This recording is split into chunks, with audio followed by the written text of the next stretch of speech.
Hello बच्चों, good evening सभी के लिए। तो कैसे हैं आप लोग? उम्मीद करता हूं सभी बढ़िया होंगे।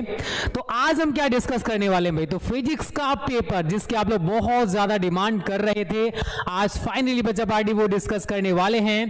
तो जल्दी से लाइव आ जाओ, फिर ये प्यारा सा सेशन हम लोग स्टार्ट करेंगे। तो बच्चों, चाहे आप किसी भी स्टेट से हो, ये मैटर नहीं करता है। ये मैंने एक मॉडल पेपर ले रखा है। कल मैं 2024 का जो मॉडल पेपर है वो सॉल्व करवाऊंगा। उसके बाद 2023 के जो पेपर्स थे उनके बारे में आपको यहां पर डिटेल में व्याख्या करने वाला हूं भाई, ठीक है।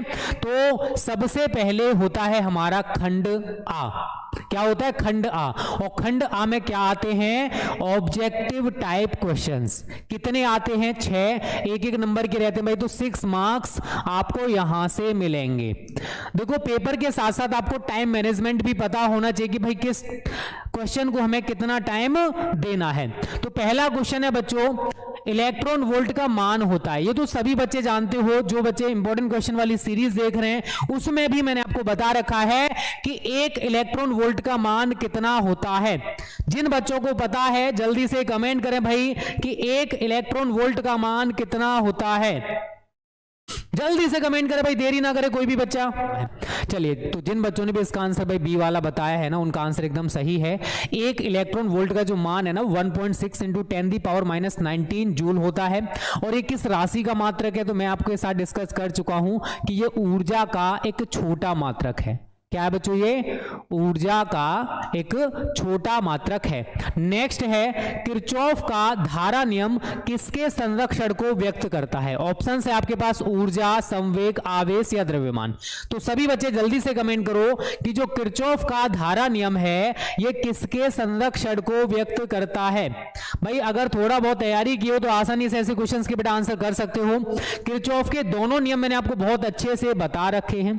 उम्मीद करता हूं आपने उनको तैयार कर भी लिया होगा। तो किरचॉफ का जो धारा नियम है या पहला नियम है वो आवेश संरक्षण को व्यक्त करता है। और सभी बच्चे कमेंट करो कि किरचॉफ का जो दूसरा नियम है वो किस राशि के संरक्षण को व्यक्त करता है।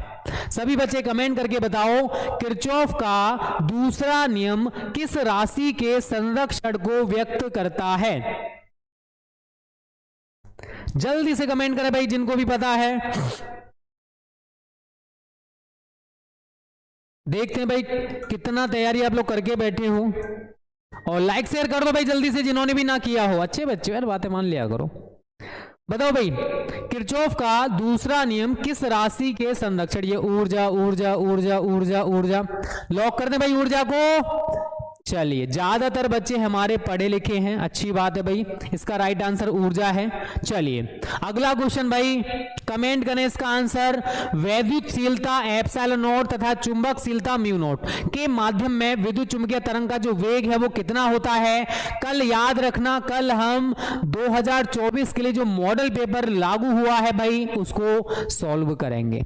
उसके बाद 2023 के पेपर सॉल्व करेंगे। अपने तरफ से मॉडल पेपर बना के आपको सॉल्व करवाए जाएंगे। तो बस आपका काम है डेली बेसिस पर लाइव आना 7:15 बजे फिजिक्स की क्लास के लिए भाई। नहीं आओगे अपना नुकसान करोगे भाई, ठीक है। जल्दी से बताएं भाई, वैद्युतशीलता एप्सिलॉन नॉट और चुंबकशीलता म्यू नॉट के माध्यम में विद्युत चुंबकीय तरंग का आयाम कितना होता है? जिनको पता है भाई कमेंट कर दें, नहीं तो कोई बात नहीं, हम आपको सॉल्व करवा ही देंगे। चलिए देखो, ये क्या होता है, mu naught into epsilon not बराबर 1/c²। अगर आपको c² निकालना तो c² बराबर 1/म्यू नॉट इंटू एप्सिलॉन नॉट। अगर आप यहां से स्क्वायर हटाओगे इधर अंडर आ जाएगा, तो हम इसको क्या लिख सकते हैं? c बराबर 1/√म्यू नॉट इंटू एप्सिलॉन नॉट। ठीक है भाई, सिंपल है। तो कुछ भी नहीं करना था इसमें। तो बताइए भाई, सही बात है ना? कमेंट करिए जल्दी से। सभी का आंसर यही आया है फिर कुछ अलग आ रहा है? सभी बच्चे कमेंट करके बताएं, आपका आंसर यही आया या कुछ अलग आया? यही आया ना? इसका मतलब हमारा बी ऑप्शन एकदम सही है। देखो, वैसे लॉजिक गेट तो आपके सिलेबस से हटा दिए गए हैं for your kind information, but कहते हैं ना भाई ये यूपी बोर्ड है या फिर अब किसी अदर स्टेट से हो तो वहां पर पूछा जा सकता है, ठीक है। सिलेबस से आउट कर देते हैं। पिछली बार भी हमने यही देखा था कि बहुत सारी चीजें आउट थी, सिलेबस से हटा दी गई थी, फिर भी पेपर में भाई वही चीजों को पूछा गया। अब वही है ना भाई, ऑब्जेक्शन कौन उठाए? ठीक है, तो ऐसा इस बार भी हो सकता है, तो हमें उसी को ध्यान में रखकर हर चीज को तैयार करके जाना है, चाहे क्वेश्चन कैसा भी आ जाए, चाहे सिलेबस से आउट आ जाए, बट हम उसको करके आएंगे। जैसे एंड गेट है भाई, लॉजिक गेट होते हैं, एंड गेट, और गेट, नॉट गेट। अगर इसमें एक इनपुट हमारा 0 है और एक इनपुट हमारा 1 है, तो यहाँ पर जो आउटपुट है वो क्या होगा? इनपुट यहाँ पर एक 0 है, दूसरा इनपुट हमारा 1 है। अब जो आउटपुट होने वाला है भाई, क्या होने वाला है?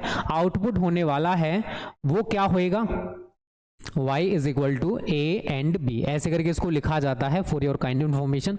अगर ये एक इनपुट 0 है, दूसरा इनपुट 1 है, तो ये दोनों सीरीज में लगे होते हैं।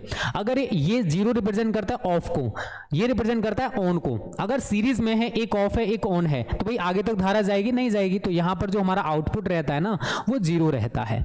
आउटपुट हमारे यहां पर कितना निकल के आएगा भाई? 0 निकल के आएगा। तो इसका जो राइट आंसर है बच्चों वो क्या है? ए। ओके, चलिए यहां तक सारी चीजें समझ में आ रही हैं। सॉल्यूशन नहीं करना भाई, आपको केवल टिक लगा के आना है पेपर में। बहुत सारे बच्चे बड़े ग्रेट होते हैं भाई, ठीक है। चलिए नेक्स्ट है, एक एएमयू द्रव्यमान से प्राप्त ऊर्जा होगी। सभी को पता हो गया इसका आंसर, तो जल्दी से बताएं भाई इसका राइट आंसर क्या है। जिन बच्चों को पता है जल्दी से बताएं। एक एएमयू के तुल्य ऊर्जा कितनी होती है और एएमयू किस राशि का मात्रक है? एएमयू किस राशि का मात्रक है, ये भी आप लोग हमें कमेंट करके बताओ। ठीक है भाई, जल्दी से बताएं। एक एएमयू के तुल्य ऊर्जा सभी को पता है, हमारे सभी बच्चे जानते हैं भाई, इतना तो तैयारी करके बैठे, मुझे पता है। 931 मिलियन इलेक्ट्रॉन वोल्ट होती है भाई। एक एएमयू के जो तुल्य ऊर्जा होती है वो कितनी होती है? 931 मिलियन इलेक्ट्रॉन वोल्ट। अब किस राशि का मात्रक है भाई एएमयू? तो ये द्रव्यमान का एक छोटा मात्रक है। क्या है बच्चों? द्रव्यमान का एक छोटा मात्रक है, एक छोटा मात्रक है। सभी बच्चों को याद रखना है, कोई भी बच्चा भूलेगा नहीं भाई, ठीक है। किस राशि का मात्रक है? द्रव्यमान का एक छोटा मात्रक। अब देखो फोटोन का जो विराम द्रव्यमान है, फोटोन के बारे में सुना होगा भाई कि प्रकाश ऊर्जा के छोटे छोटे बंडलों या पैकेटों के रूप में चलता है। इन बंडल या पैकेटों को हम लोग क्या बोलते हैं? फोटोन बोलते हैं भाई।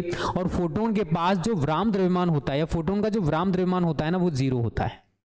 ठीक है, तो ये 6 एक नंबर के ऑब्जेक्टिव थे। अगर आप सभी सही करके आ दो तो भाई 6 नंबर पक्के हो गए। एक और चीज बोलूंगा, देखो फिजिक्स, केमिस्ट्री, मैथ्स, बायो ऐसे सब्जेक्ट हैं, यहां पर आप 70 में से 70 नंबर भी ला सकते हो। 70 आउट ऑफ 70 भी आता है। ओके, तो मेहनत करने से लग जाओ बेटा, टाइम वेस्ट मत करो। चलिए भाई, अब यहां से जो खंड बा होता है, यहां से हमें क्या मिलेगा भाई? एक नंबर वाले 6 शॉर्ट टाइप या वेरी शॉर्ट टाइप क्वेश्चन। अब बताइए पहले क्वेश्चन को कितने बच्चे कर सकते हैं भाई? पहला क्वेश्चन जो आप स्क्रीन पर देख रहे हो क्या कह रहा है? बहुत ही प्यारा सा क्वेश्चन, बहुत छोटा सा क्वेश्चन है, ठीक है। इसमें कह रहा है +3 डायोप्टर तथा -1 डायोप्टर क्षमता के हमारे पास 2 लेंस हैं और संपर्क में रखे हुए हैं। उनकी संयुक्त फोकस दूरी हमको ज्ञात करनी है। तो ये क्या है? P1 और ये क्या है? P2। सबसे पहले आप संयुक्त लेंस की क्षमता निकालोगे, तो P बराबर कितना है? +3 और P1 हमारा कितना है? -1। तो यहां से +2 डायोप्टर संयुक्त लेंस की क्षमता निकल के आएगी। अब आपने गलती से एक फॉर्मूला और पढ़ा होगा भाई, P बराबर 1/f, और f हमारा किस में यूज करना होता है? मीटर में। f आपको निकालना है तो f बराबर क्या लिखोगे? 1/p 1/+2 प्लस लगा दीजिए भाई। यहां से वैल्यू हमारी मीटर में आएगी, और 1 मीटर में सभी को पता भाई 100 सेंटीमीटर होते हैं, तो +100/2। मीटर को मैंने सेंटीमीटर में चेंज कर दिया, और 2 से आप इसको काटोगे तो हमारा +50 सेंटीमीटर आंसर निकल के आ गया है। और उम्मीद करता हूं सभी बच्चों का यही आंसर आया होगा भाई। जल्दी से बताएं, सभी का +50 सेंटीमीटर आया? प्लस लगा देना भाई। Most of 0.5 metre. Okay, 50 centimetre या 0.5 मीटर आप लिख सकते हो। राम राम भाई लक्ष्मण राठौर। चलिए 50 सेंटीमीटर वाले जितने भी बच्चे हैं उनका आंसर एकदम सही है।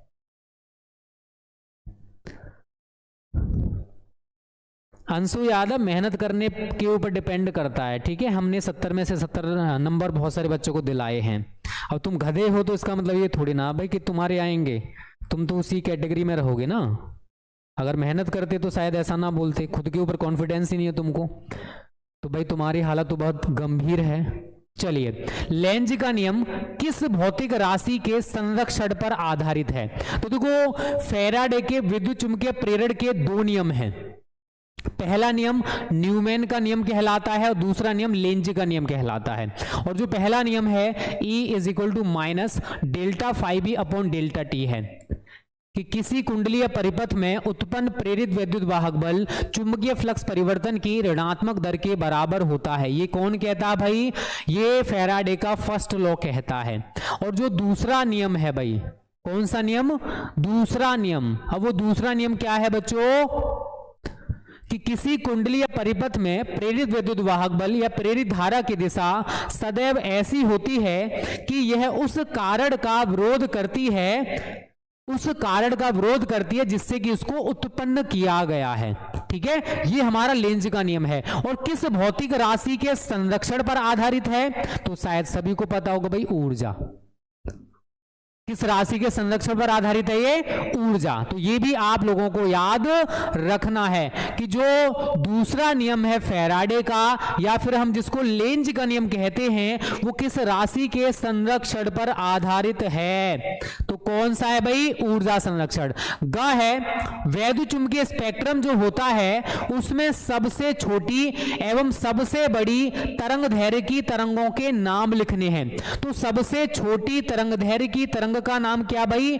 गामा किरणें। और सबसे बड़ी तरंग दैर्घ्य की तरंग का नाम क्या है? तो रेडियो तरंगें। ठीक है, याद रखोगे भाई सभी। और इनके बीच में और भी किरणें हैं, जो वैद्युत चुंबकीय तरंगें हैं वो इनके बीच में आती हैं। इनको हमने तरंग दैर्घ्य के बढ़ते हुए क्रम में रखा है। तो सबसे छोटी तरंग दैर्घ्य या सबसे कम तरंग दैर्घ्य की तरंग का नाम क्या है? तो वो है गामा किरणें। और सबसे बड़ी तरंग दैर्घ्य की तरंग का नाम अगर आपसे पूछा जाए तो रेडियो तरंगें। और ये क्वेश्चन बेटा 2024 के लिए भी इंपॉर्टेंट है, बाद में मत कहना कि मैंने बताया नहीं था। ओके, तो बाद में ऐसा मत करना कि आप इसको छोड़ के आते हो फिर आप अपना नुकसान करोगे। ठीक है, हाँ भाई, इनका कोई बीएफ बन जाओ भाई, मनीष स्वामी का। कैसे कैसे किस प्रजाति के बच्चे हैं ये भाई, ये बताओ। इनको शर्म नाम की चीज नहीं आती है। ये स्टडी चैनल है, क्या बोले इनसे? इनको ब्लॉक कर दो इन फालतू बच्चों को भाई। वैद्युत बल रेखाएं परस्पर कभी नहीं काटती हैं, इनको हमें समझाना है। और भाई कभी कभी क्वेश्चन बन जाता है कि वैद्युत बल रेखाओं और चुंबकीय बल रेखाओं में अंतर स्पष्ट कीजिए। अब यहां पर क्या बोला उसने? वैद्युत बल रेखाएं परस्पर कभी नहीं काटती, समझाइए। तो मैंने आपको बता रखा है कि दो वैद्युत बल रेखाएं परस्पर एक दूसरे को कभी नहीं काट सकती हैं। अगर वे काटेंगी तो जहां पर ये काट रही हैं, जिस कटान बिंदु पर ये काट रही हैं, वहां पर दो स्पर्श रेखाएं होंगी, अर्थात वैद्युत बल की दो दिशाएं होंगी, जो कि एक इम्पॉसिबल वाली बात हम लोग कह रहे हैं।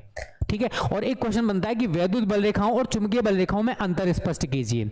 तो जब आप धनावेश और ऋणावेश की वैद्युत बल रेखाएं खींचते हो तो वैद्युत बल रेखाएं धनावेश से निकलकर वक्र बनाती हुई ऋणावेश पर जाकर खत्म हो जाती हैं, लेकिन चुंबकीय बल रेखाएं चुंबक के उत्तरी ध्रुव से निकलकर वक्र बनाती हुई दक्षिणी ध्रुव पर पहुंचती हैं तथा चुंबक के अंदर से दक्षिणी ध्रुव से पुनः उत्तरी ध्रुव पर वापस आती हैं।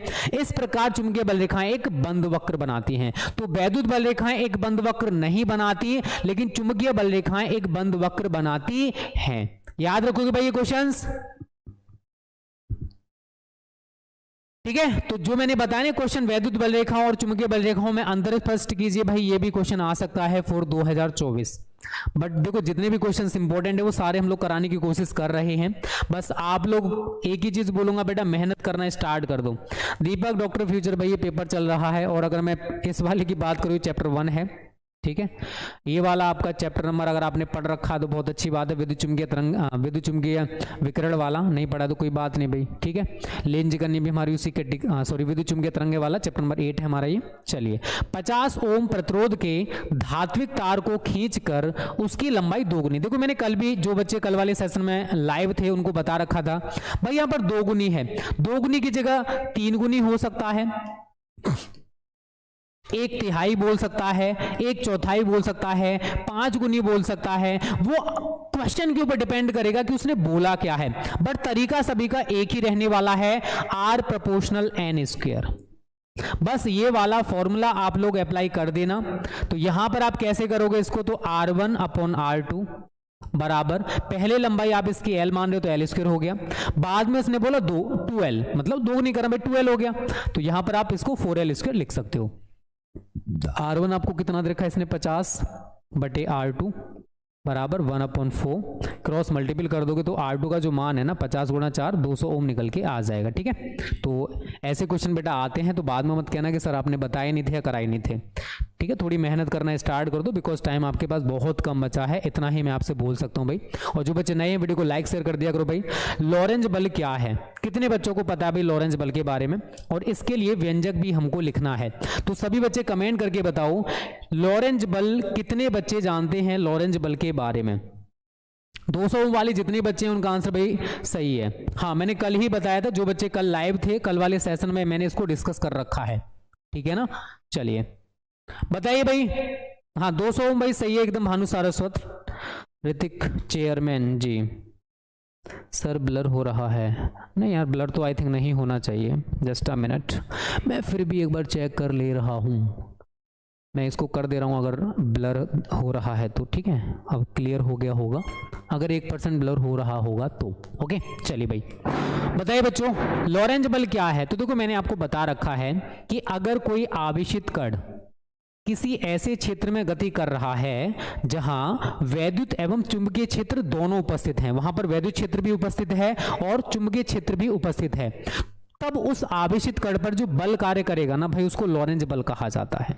और अगर मैं इसके व्यंजक की बात करूं ना, F vector is equal to वैद्युत बल QE होता है, तो वहां से Q आप कॉमन ले लो, E के ऊपर वेक्टर लगा दो प्लस QVB, तो Q आपने कॉमन ले लिया, V vector cross B vector, ये लॉरेंज बल का हमारा व्यंजक हो जाएगा। ये मैंने जो नीचे लिखा है, देखो सारे क्वेश्चंस को ना नोट करते जाओ एक जगह पर। अब जितने भी पेपर है ना भाई, चाहे 2023 के क्वेश्चंस हो, चाहे आपके PY मतलब 2022 के आए हुए हो, उन सभी क्वेश्चंस को देखो भाई किस टाइप के क्वेश्चंस पेपर में आए हैं, और उन्हीं की आप लोग बार बार प्रैक्टिस करो। एक कहावत है बेटा, जितनी ज्यादा आप लोग प्रैक्टिस कर लोगे ना उतना आपके लिए फायदा होने वाला है। ओके, क्योंकि कहावत है ना प्रैक्टिस मेक्स परफेक्ट। और वीडियो को लाइक शेयर करने में इतना कंजूसी आप लोग क्यों कर दो भाई, पैसा वैसा देना पड़ रहा है लाइक करने का, नहीं ना, कर दो जल्दी से लाइक भाई। ठीक है, चलिए तो ये एक एक नंबर वाले जितने भी क्वेश्चंस थे वो सारे के सारे मैंने आपको बता दिए कि कैसे इनके आंसर आपको करने हैं। ओके, कल मैं आपको 2024 का पेपर बताऊंगा, फिर मैं आपको PYP बताऊंगा। बस मेहनत करते जाओ यार, क्योंकि जब तक आप मेहनत नहीं करोगे तब तक आपको फायदा नहीं मिलेगा कुछ भी। ठीक है भाई, चलिए ये 2-2 नंबर वाले सारे क्वेश्चन हैं भाई।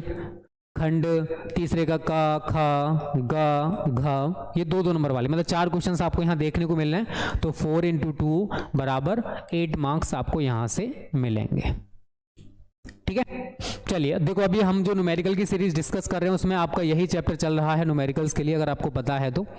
ठीक है, क्या कह रहा है, 1.94 हेनरी प्रेरक L हो गया, 10 माइक्रोफैराड संधारित्र C हो गया, तथा 25 ओम प्रतिरोधक R हो गया। तो ये हमारा LCR सर्किट हो गया भाई। और प्रत्यावर्ती स्रोत V बराबर 282 sin 100t वोल्ट के साथ श्रेणी क्रम में जोड़े गए हैं। परिपथ की एक तो हमें प्रतिबाधा ज्ञात करनी है भाई, वर्ग माध्य मूल धारा ज्ञात करनी है, और ऊष्मा 6 की तरह औसत शक्ति 6 हमको यहां पर फाइंड आउट करना है। अब इस सवाल को कितने बच्चे कर सकते हो, अभी छोटे छोटे सवाल थे तो सभी ने हाथ कर दिया, सर हम करके दिखाएंगे। इस सवाल को बताओ कितने बच्चे हमारे कर सकते हैं, सही बताना भाई कि हाँ वास्तव में आप लोग इसको कर सकते हो। ओके, जल्दी से कमेंट करें इस सवाल को कितने बच्चे कर सकते हैं जो स्क्रीन पर लगा हुआ है। डिपेंड करता है किसका तुम्हें पसंद आता है। ठीक है, चलिए बहुत सारे बच्चे कह रहे हैं नहीं हो पाएगा, चलिए हम आपको थोड़ा हिंट कर देते हैं। ठीक है, कैसे करोगे, देखो हमारे पास एक प्रत्यावर्ती धारा स्रोत है, ये मान के चलिए भाई एक प्रत्यावर्ती धारा स्रोत है। अब यहां पर हमने क्या जोड़ा हुआ भाई, एक प्रेरक है, ठीक है, एक कैपेसिटर है और एक प्रतिरोध है। अब सभी की वैल्यूज आपको दे रखी है, L आपको 1.94 हेनरी दे रखा है, ये 1.94 हेनरी।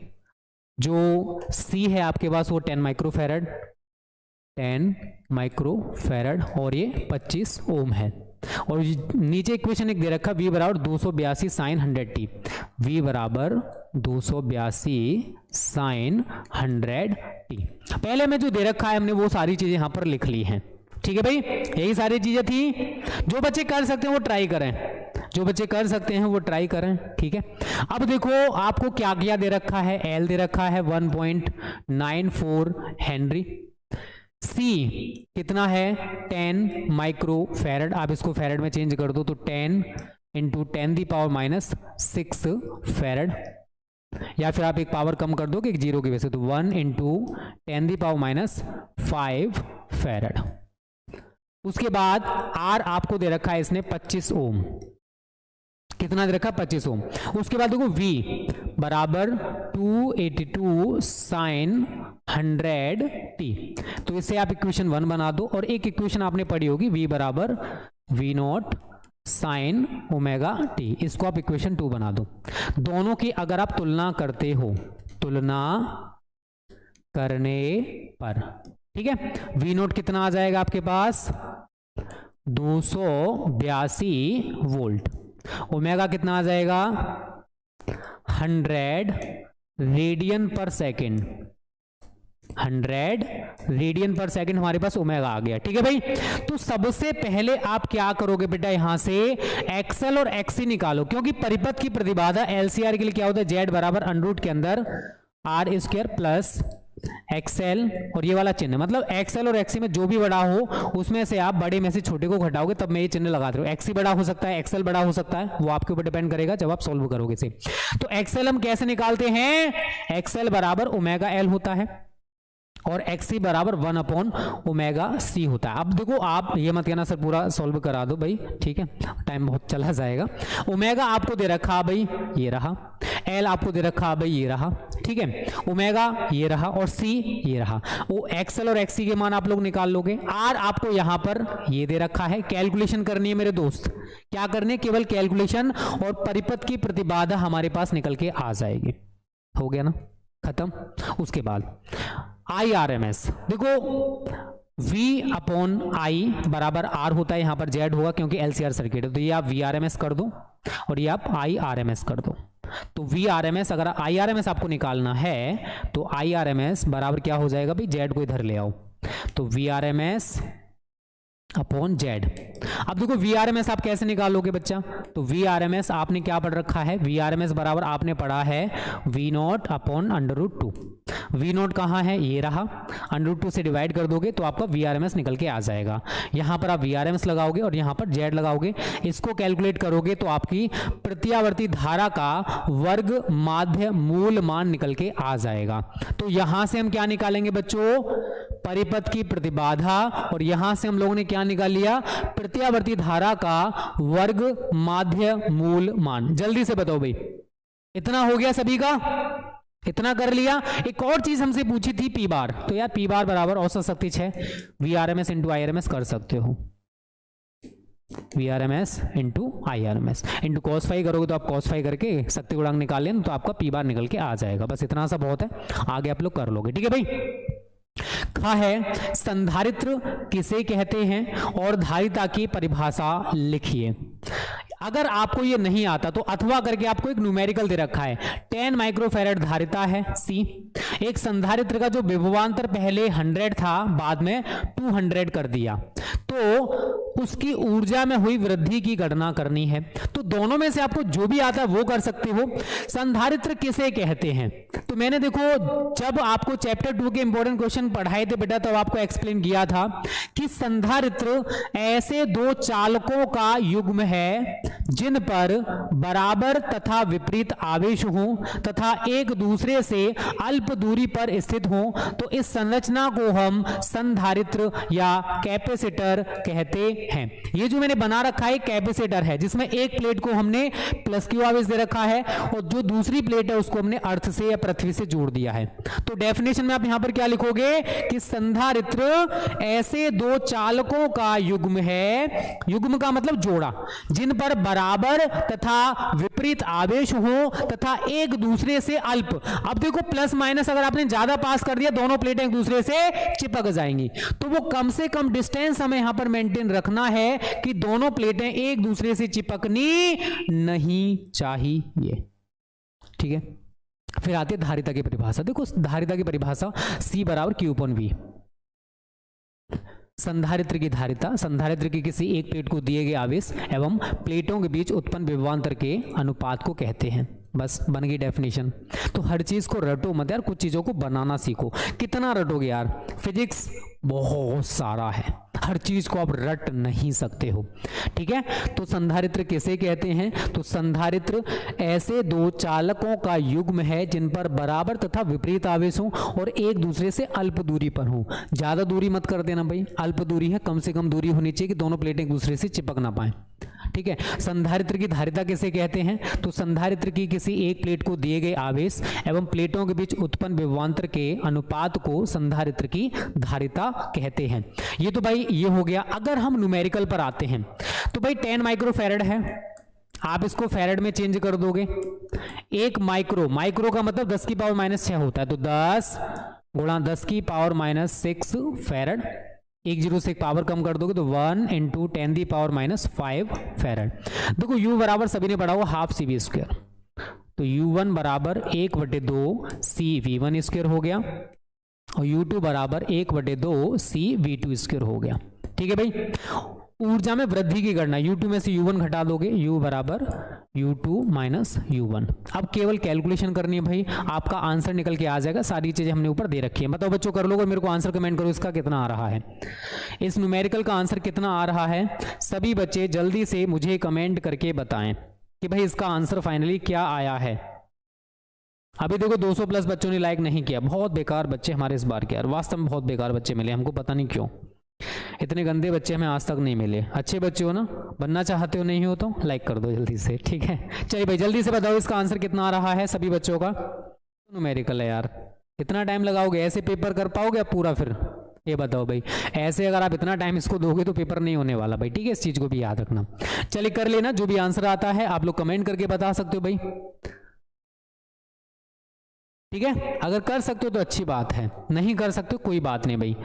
न्यूमेरिकल है, बहुत प्यारा सा, छोटा सा, टाइम नहीं लगना चाहिए ज्यादा। चलिए एक और न्यूमेरिकल नीचे दे रखा है कि एक इलेक्ट्रॉन और फोटोन प्रत्येक का जो तरंगदैर्घ्य है वो हमारे पास 1 नैनोमीटर है।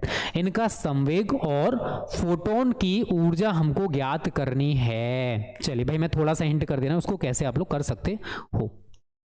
चलिए यहाँ पर तो ये है, चलो मैं यहीं पर एक वो बना ले रहा हूँ।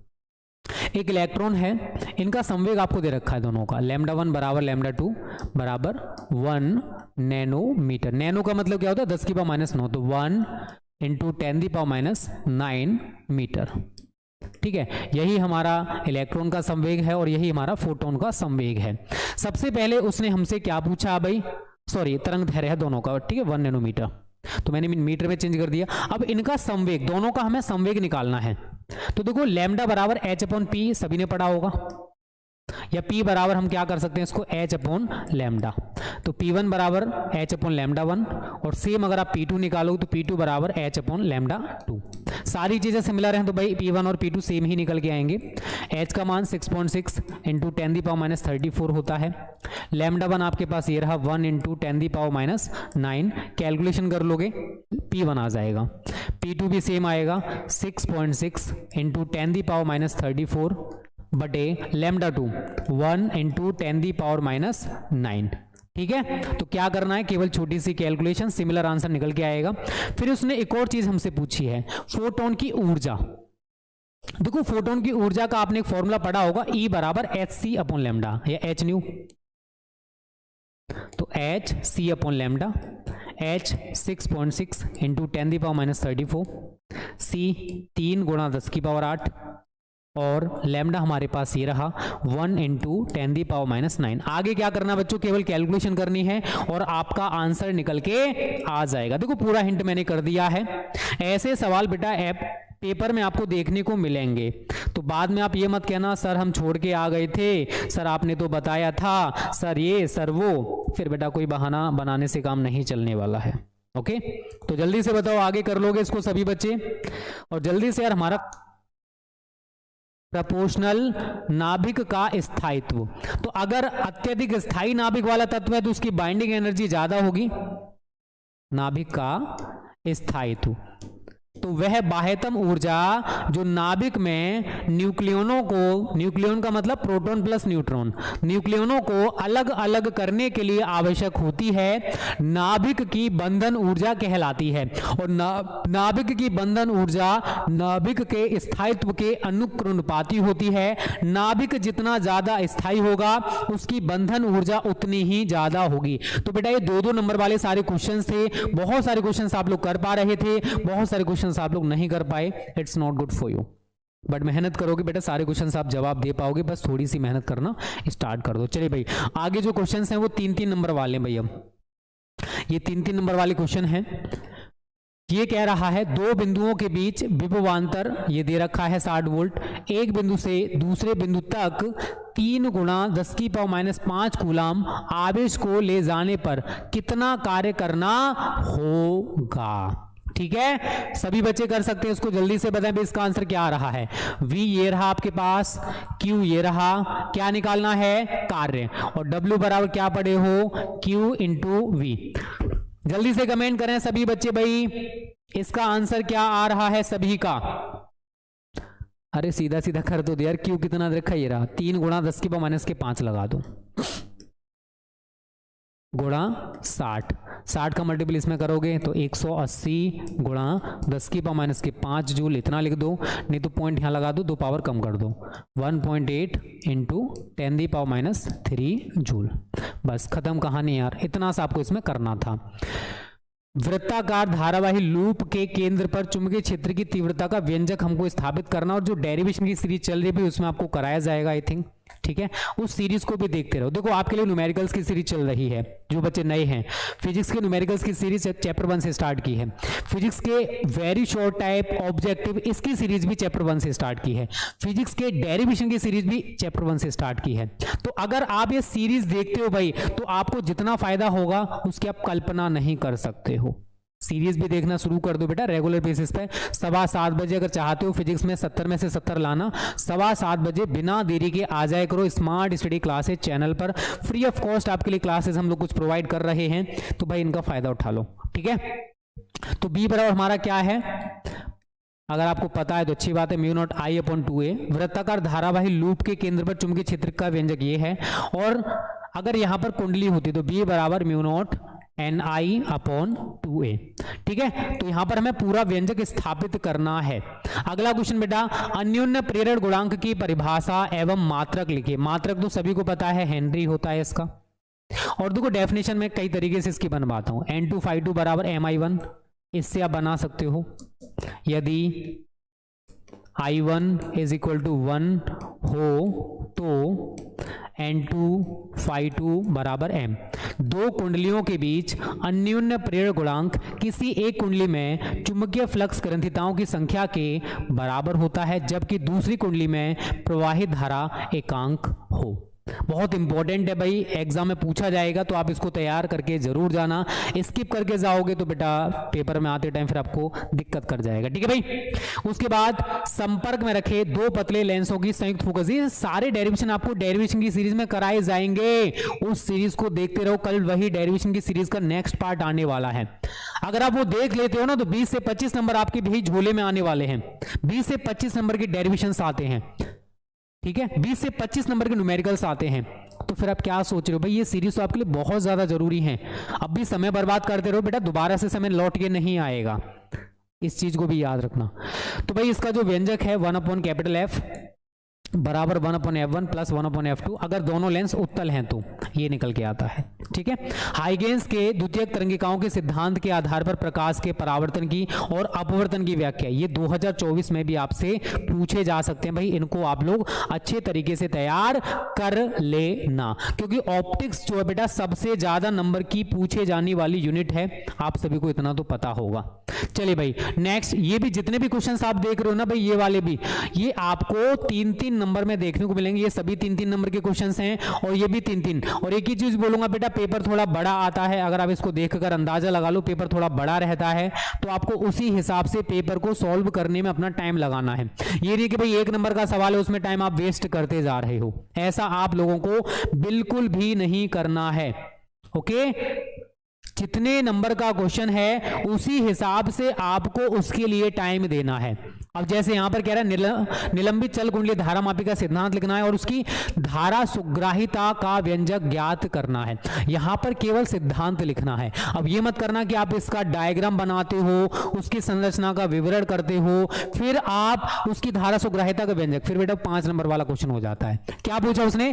केवल चल कुंडली धारा मापी का सिद्धांत और धारा सुग्राहिता या वोल्टेज सुग्राहिता उसका व्यंजक आपको यहां पर स्थापित करना है। वो उसमें ज्यादा टाइम नहीं, 2-4 लाइन का डेरिवेशन है वो छोटा सा, तब जाके आपको 3 नंबर मिलेंगे। अगर आपको ये नहीं आता है तो एम्पियर का परिपथीय नियम मैं आपको पढ़ा चुका हूं, integration B vector dot DL vector is equal to mu naught I, इसको हमें स्थापित करना। बस डेरिवेशन वाली सीरीज देखते जाओ, ये चुटकियों में डेरिवेशन भाई आप कर पाओगे, ज्यादा टाइम नहीं लगेगा अगर आप वो सीरीज पूरा देख लोगे तब। ठीक है भाई। चौक कुंडली का कार्य सिद्धांत, इसको भाई सिलेबस से आउट कर दिया गया, बट कहते हैं ना पेपर में कुछ भी आ सकता है, आप इसको भी तैयार कर लेना, मैं आपको करवा दूंगा। नेक्स्ट है सिद्ध कीजिए कि विद्युत चुम्बकीय तरंगों की प्रकृति अनुप्रस्थ होती है। यंग के द्विध्रुवी, ये ऑप्टिक्स के डेरिवेशन हैं सारे के सारे। बनने वाली फ्रिंजों की चौड़ाई के लिए सूत्र, ये 2024 के लिए बहुत ज्यादा इंपॉर्टेंट डेरिवेशन है बेटा, इसको तैयार आप लोग कर लेना। वैसे ये हटा दिया गया है बट कहते ना कुछ भी आ सकता है, तो आप इसको भी तैयार कर सकते हो। ठीक है। उसके बाद इलेक्ट्रॉनों के अनुगमन वेग, ये आता है तो ये करिए, 5-5 नंबर वाले हैं। अगर ये आता है तो ये, नहीं तो आप ये कर सकते हो, दोनों में से जो भी आता है। इसमें ऐसे क्वेश्चन भी आते हैं, तो ऐसे क्वेश्चंस बहुत चुटकियों में कर पाओगे, बट कब? जब आपका कॉन्सेप्ट क्लियर है। पहली बोला है उसने व्हीटस्टोन सेतु, तो ये व्हीटस्टोन सेतु के अकॉर्डिंग हमें संतुलित करना है। ठीक है भाई। उसके बाद अगर आपको ये आता है तो ये कर सकते हो, बहुत अच्छे तरीके से डेरिवेशन करा रखा है। अगर ये आता है तो ये कर सकते हो, दोनों में से एक करना है। ये भी 5 नंबर का है और ये भी आपका 5 ही नंबर का है। ठीक है भाई। उसके बाद गॉस की प्रमेय आती है तो ये करिए, अगर ये नहीं आती तो ये कर सकते हो भाई। पीएन संधि डायोड, जो बच्चे पेड हैं उनको बहुत अच्छे से मैं करा चुका हूं। पूर्ण तरंग, अर्ध तरंग 2024 के पेपर में भी भाई ये रखा हुआ है। ठीक है। पीएन संधि डायोड, अर्ध तरंग या पूर्ण तरंग वाला पेपर में रखा हुआ है, बाद में मत कहना दिनेश सर ने बताया नहीं था। तो भाई ये भी 5 नंबर का, ये भी, ये आता है तो ये कर सकते हो। ये सारे क्वेश्चंस मैं आपको करा चुका हूं, इनकी प्रैक्टिस करो, स्क्रीनशॉट ले लो, नोट कर लो, इनको भाई तैयार करो यार। और कैसे तैयारी होती है भाई? कोई आपको हाथ से लिख कर नहीं समझाएगा, मेहनत बेटा आपको खुद से ही करनी पड़ेगी। ठीक है। और ये आता तो ये कर सकते हो, वैसे इस सिलेबस से आउट है, फॉर योर काइंड इन्फॉर्मेशन। ठीक है भाई। तो ये आपका पेपर है। कल मैं 2024 का पेपर आपके साथ डिस्कस करूंगा, मॉडल पेपर जो है।